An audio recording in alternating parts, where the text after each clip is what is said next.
Hello students, आज हम अपना इलेक्ट्रिक फील्ड का लेक्चर नंबर 2 स्टार्ट कर रहे हैं। लेक्चर नंबर 1 में मैंने आपको इलेक्ट्रिक फील्ड की डेफिनेशन बता दी थी। इलेक्ट्रिक फील्ड की डेफिनेशन में मैंने आपको बता दिया था कि इलेक्ट्रिक फील्ड किसी भी चार्ज के चारों तरफ का वो एरिया, वो रीजन, वो स्पेस होता है जहां पर हम किसी भी चार्ज के या सिस्टम ऑफ चार्ज के इफेक्ट को फील कर सकते हैं। Electric field around a charge or a system of charges is the region in which its effect can be felt। फिर हमने इलेक्ट्रिक फील्ड इंटेंसिटी को कैलकुलेट किया, उसका नाम इलेक्ट्रिक फील्ड इंटेंसिटी भी है, इलेक्ट्रिक फ्लक्स डेंसिटी भी है, इलेक्ट्रिक फील्ड स्ट्रेंथ भी है। हमने वो देखा इलेक्ट्रिक फील्ड स्ट्रेंथ होती क्या है। हमें पता चला कि electric field intensity at a point is defined as the ratio of force on a test charge to the magnitude of test charge. Electric field intensity की यूनिट न्यूटन पर कूलम होती है। दूसरे पॉइंट पर अगर हम थोड़ा सा और आगे चलते हैं तो हमारे पास आता है इलेक्ट्रिक फील्ड इंटेंसिटी का physical significance. Electric field intensity का फिजिकल सिग्निफिकेंस क्या है?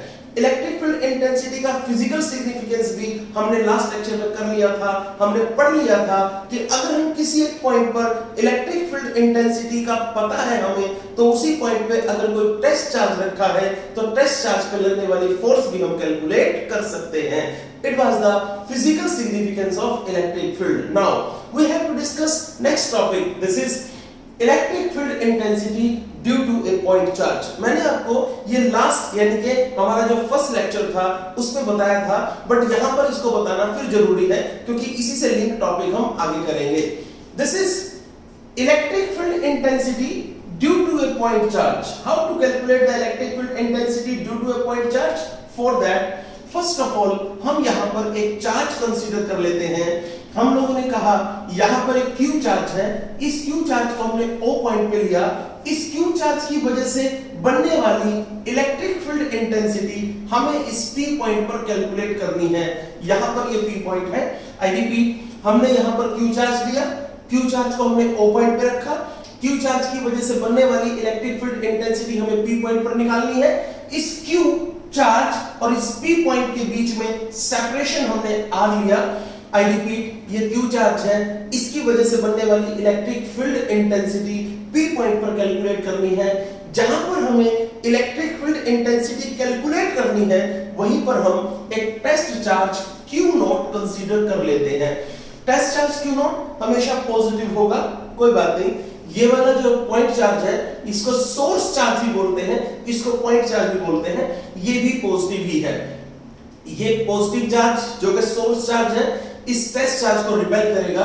ये पॉजिटिव चार्ज इस टेस्ट चार्ज को इस डायरेक्शन में रिपेल करेगा। तो यहां पर फोर्स लगी है किस पे? इस टेस्ट चार्ज पे इस डायरेक्शन में फोर्स लगी है। क्वेश्चन आया फोर्स लगी कितनी है, तो आंसर है कि फोर्स निकालने का तरीका आप जानते हैं। This is 1/4 pi epsilon naught। First is Q charge, second is Q naught charge। दोनों के बीच का सेपरेशन कितना है? R square। This is equation number first। I repeat, इस वाले चार्ज ने इस वाले चार्ज पे इस डायरेक्शन में ये वाली फोर्स अप्लाई की है। Force is equal to 1/4 pi epsilon naught Q into Q naught upon R square। अगर हम इलेक्ट्रिक फील्ड इंटेंसिटी निकालें तो इलेक्ट्रिक फील्ड इंटेंसिटी होती है force on test charge to the magnitude of test charge. Force on test charge कितना है? Q into Q naught upon 4 pi epsilon naught into R square upon में Q naught. Q naught से Q naught cancel हुआ, आपके पास electric field intensity की value आ जाती है। This is Q upon 4 pi epsilon naught into R square। This is the value of electric field intensity at a point due to a point charge। ये electric field intensity की value है जो किसी एक point पर है, किसी एक पॉइंट पर, और किसकी वजह से है? किसी पॉइंट चार्ज की वजह से है। दूसरा स्टेप अगर हम देखें, अब हमारा टॉपिक है यहां पर, this is electric field intensity at A point due to a number of point charges due to a number of point charges. So electric field intensity at a point due to a number of point charges.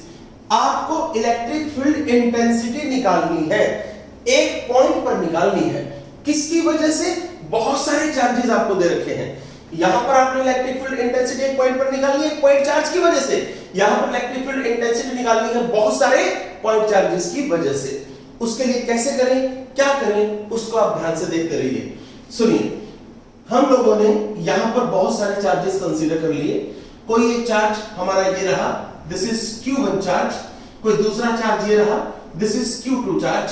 तीसरा charge कोई ये रहा, Q3 charge. इस तरह से चलते चलते last में हमारा एक चार्ज ये रहा, Qn चार्ज। क्वेश्चन आया यहां पर कितने चार्जेस हैं, तो आंसर आया यहां पर n चार्जेस हैं। इन सभी चार्जेस की वजह से बनने वाली इलेक्ट्रिक फील्ड इंटेंसिटी आपको किसी एक पॉइंट पर कैलकुलेट करनी है। जिस पॉइंट पर आपको इलेक्ट्रिक फील्ड इंटेंसिटी कैलकुलेट करनी है वो पॉइंट आपके पास यहां पर दे रखा है।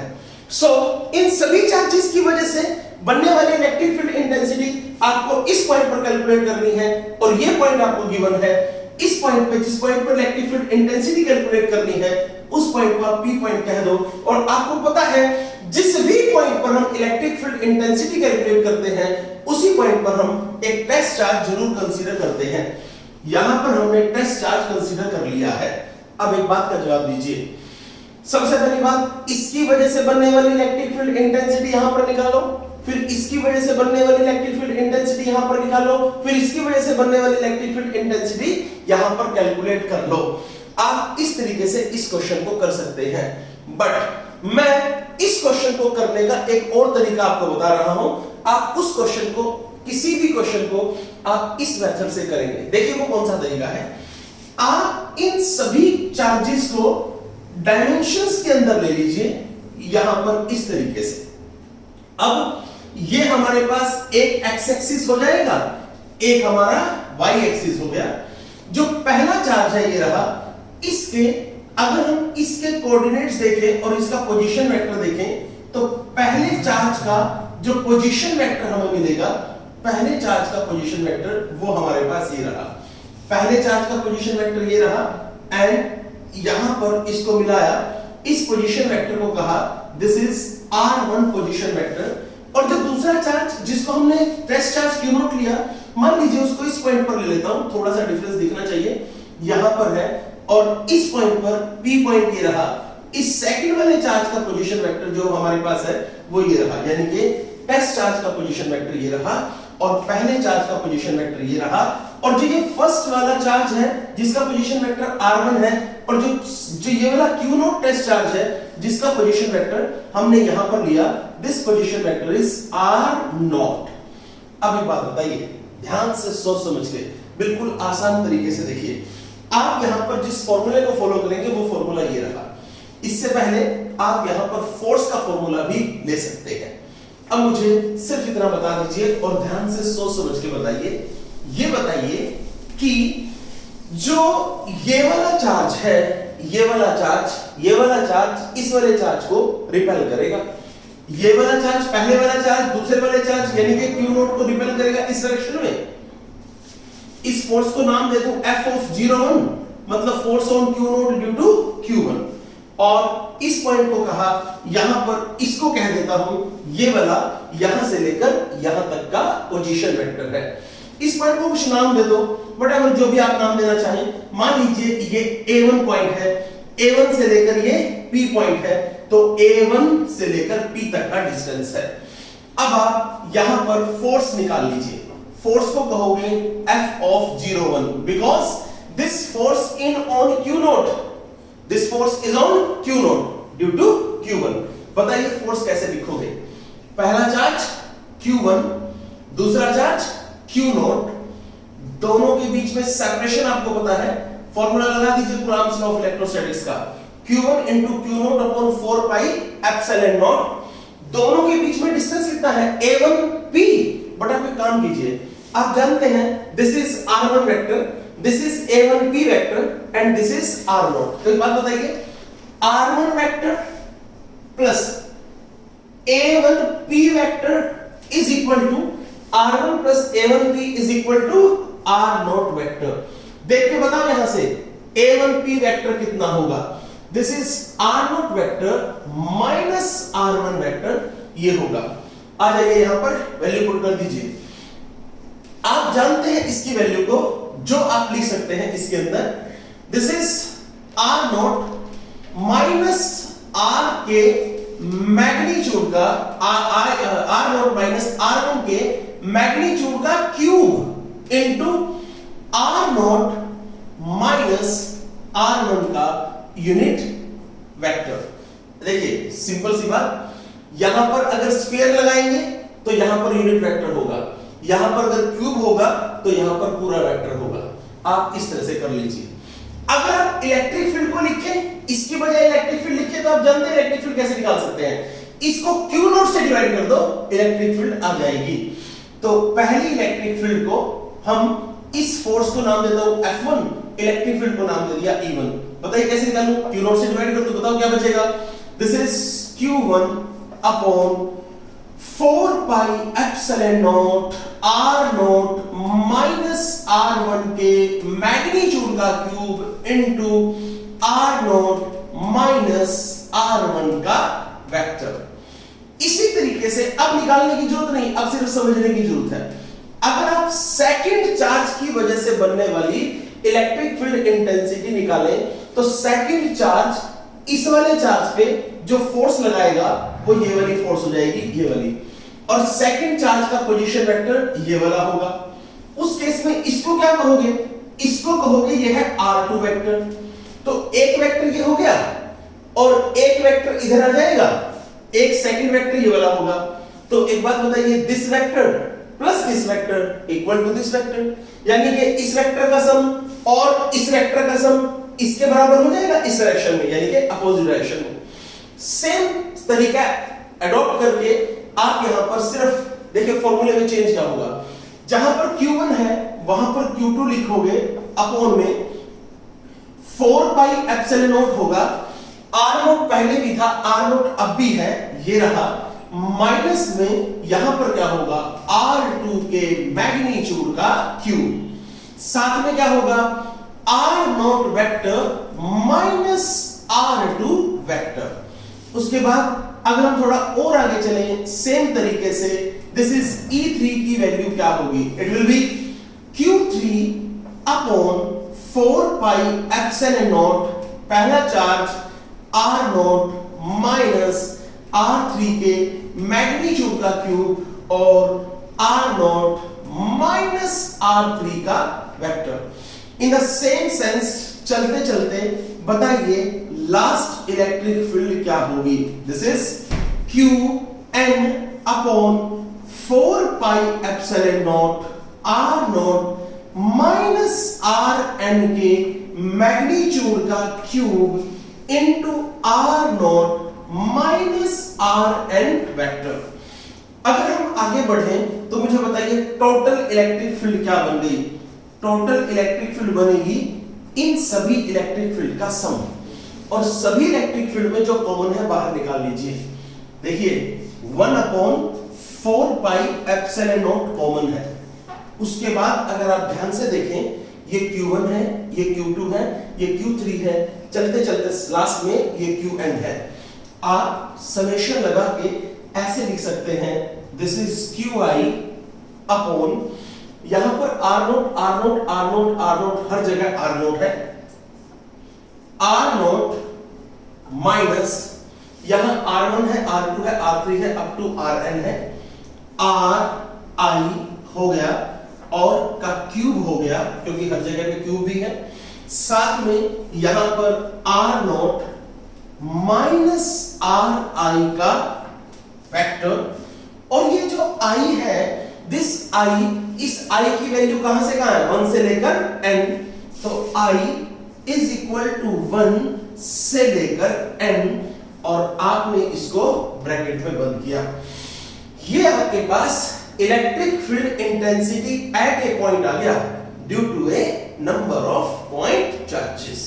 ये एक इंपॉर्टेंट टॉपिक है, आप इसको पढ़ लें, ये आपके नोट्स में पेज नंबर 2 पे आपका लास्ट टॉपिक है, यानी कि इलेक्ट्रिक फील्ड के नोट्स में पेज नंबर 2 का लास्ट टॉपिक है।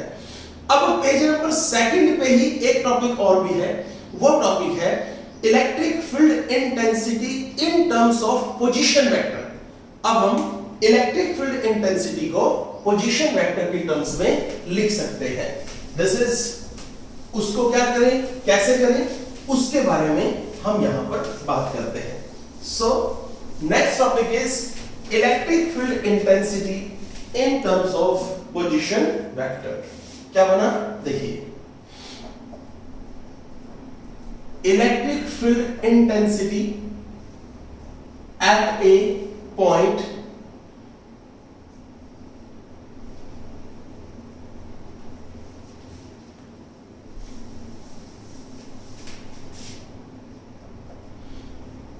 electric field intensity due to a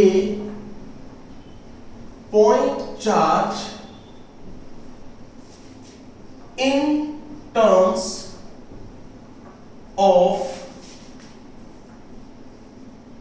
position vector।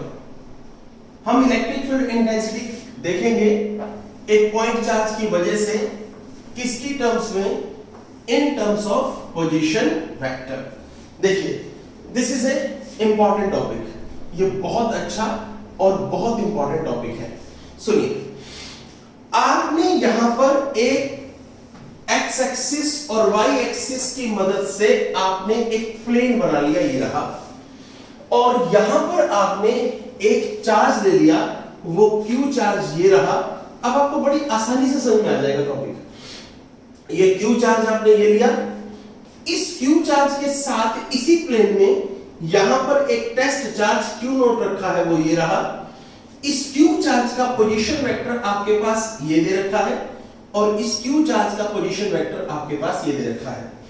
जो क्यू चार्ज है इसका पोजीशन वेक्टर आपने आर कह दिया, क्यू नोट का पोजीशन वेक्टर आपने आर नोट वेक्टर कह दिया। अब आप सिर्फ मुझे जरा बताइए, ये वाला क्यू चार्ज है, इसका पोजीशन वेक्टर आर है, ये क्यू नोट टेस्ट चार्ज है, इसका पोजीशन वेक्टर आर नोट है।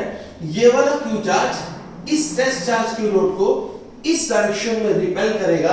तो एक बात बताइए, ये वाला चार्ज इस वाले चार्ज को इधर रिपेल करेगा? अगर मैं आपसे इस क्वेश्चन को प्रॉपर समझूं, मतलब पूरा बताऊं, तो पूरे में ऐसा होता है, हम ऐसा बोलते हैं कि यहां पर एक क्यू चार्ज है, हाँ है, इस क्यू चार्ज की वजह से बनने वाली इलेक्ट्रिक फील्ड इंटेंसिटी आपको इस P पॉइंट पर कैलकुलेट करनी है। जिस पॉइंट पर आपको इलेक्ट्रिक फील्ड इंटेंसिटी कैलकुलेट करनी है, उस पॉइंट पर आप हमेशा एक टेस्ट चार्ज कंसीडर करके चलते हैं। यहां पर हमने टेस्ट चार्ज Q नोट को कंसीडर कर लिया। अब आपका प्रोसेस बिल्कुल सेम वैसा ही चलेगा। ये वाला चार्ज Q इस टेस्ट चार्ज Q नोट को यहां पर फोर्स से, F फोर्स से रिपेल करेगा। बताइए ये वाला F फोर्स कितना होगा? तो देखिए F फोर्स कितना होगा।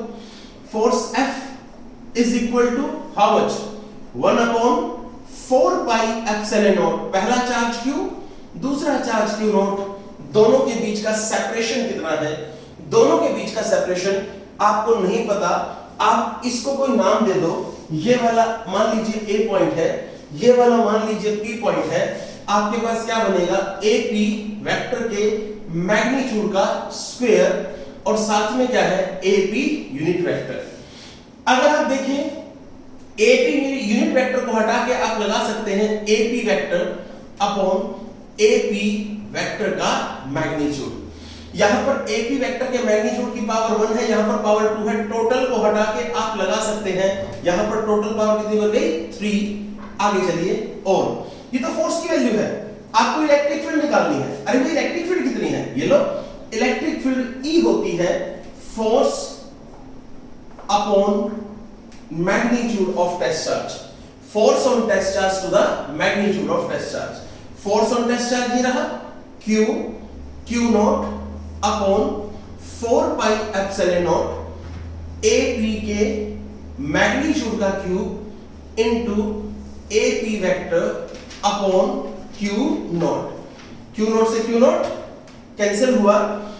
इलेक्ट्रिक फील्ड की वैल्यू आपके पास आ चुकी है, this is Q upon 4 pi epsilon naught. AP की वैल्यू बताओ कैसे निकालोगे? आप जानते हैं r vector plus AP vector is equal to कौन सा? R naught vector. ये कैसे आया?